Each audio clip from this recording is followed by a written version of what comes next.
Hey everyone, welcome back to Corporate Decoder, the place where we decode the complex language of corporate finance and tell you what it really means for the companies you care about.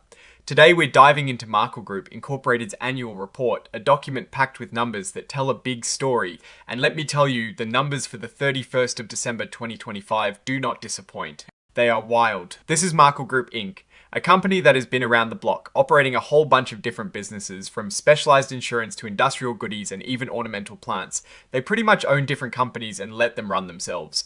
Now, they've just dropped their annual report, and we're going to break down the good, the bad, and the ugly, especially their financials and the risks they're facing. Stick around. First up, let's talk numbers. Markel Group wants you to know they're all about growing shareholder value over the long haul. They use fancy terms like compound annual growth rate or CAGR to show us how their stock price has been doing. For their closing stock price, it is a solid 16% over 5 years. That is pretty good, showing consistent growth year after year. Now, their intrinsic value per S-share, which is their own special way of measuring what the company is truly worth, shows a 15% growth over 5 years. That is also strong and suggests their internal value is keeping pace or even exceeding their stock price. They're aiming for attractive rates of return, relentlessly compounding shareholder capital, which basically means they want to make money for their investors consistently and for a long, long time. The heart of Markel Group is its insurance business, Markel Insurance.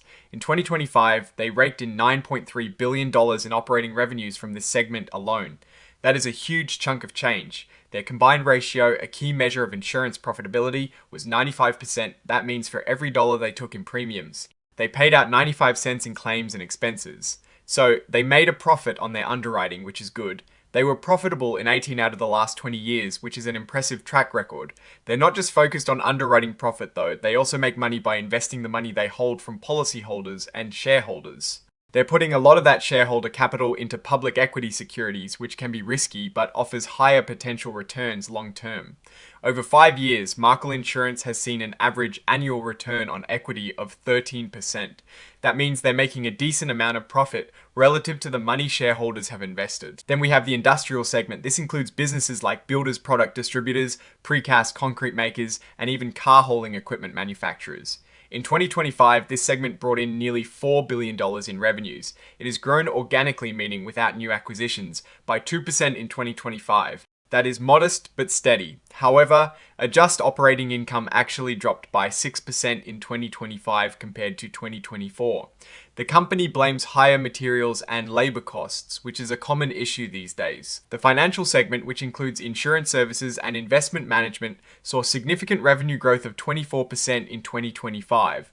That is a big jump, driven partly by performance fees and higher management fees in their insurance-linked securities business.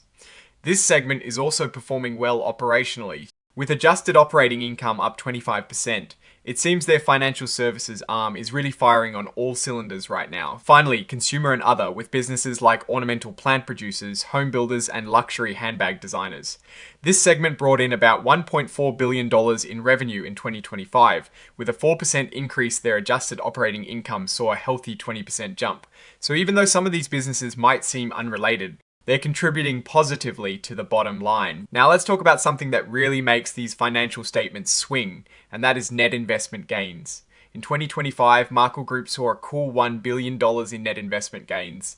That is mostly from their investments in publicly traded stocks.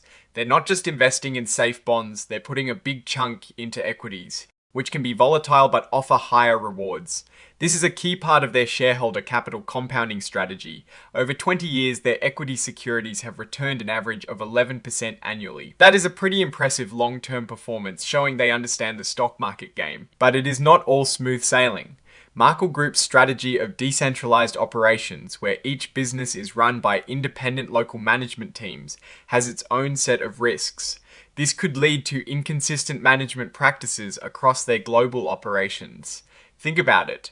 You've got businesses in the US, UK, Bermuda, Europe, Canada, and Asia Pacific. Keeping everyone on the same page and ensuring strong oversight can be a challenge. They acknowledge that their operating strategy could result in inconsistent governance, which might hurt their bottom line. And then there is the insurance side. Markel Insurance is exposed to major catastrophes like hurricanes, wildfires, and other big, infrequent loss events. In 2025, they saw $61.9 million in net losses from wildfires alone. While they use sophisticated models to manage this risk, you can't predict the weather perfectly. These events can cause massive payouts, and if they happen too often or are too severe, it can really hit their profits. Climate change is also making these weather events more frequent and intense, which is a huge concern. A really critical area for any insurance company is their loss reserves, which are essentially their best guess at how much they'll have to pay out for claims that have already happened, but haven't been fully settled yet. Markel Group has a massive $30.9 billion in these reserves. They believe their reserves are well managed, aiming to be redundant rather than deficient, meaning they'd rather overestimate than underestimate. This philosophy has served them well. Over the last 21 years, their reserves have developed favorably, meaning they ended up costing less than originally estimated. Still, estimating these future payouts is super complex, especially with long tail businesses like general liability where claims can take years to resolve. So, what is the verdict on Markel Group? From what we see here, they're playing a long game. Their strategy of owning diverse businesses and letting them run independently has allowed them to compound shareholder capital at pretty attractive rates. The insurance business, despite its inherent risks, seems very well managed. With a deep commitment to paying claims and maintaining strong financial ratings, their investment strategy, while aggressive with equities, has paid off over the long term. The recent organisational changes, creating a more focused Markel Insurance segment and clearer reporting for other businesses, seem like a smart move for transparency. However, the decentralised structure does bring its own set of challenges, and the ever-present risk of major catastrophes and the complexity of loss reserve estimations are constant factors to watch. Alright, that is our breakdown of Markel Group Incorporated's latest filing. What is your take on these numbers and what they signal for the company's future? Have you invested in Markel? Let us know in the comments below if this analysis was valuable. Hitting that like button really helps, and subscribe for more deep dives into the world of corporate finance. And don't forget to check out the Discord community linked in the description for more exclusive content and discussions. Thanks for watching, and see you next time on Corporate Decoder.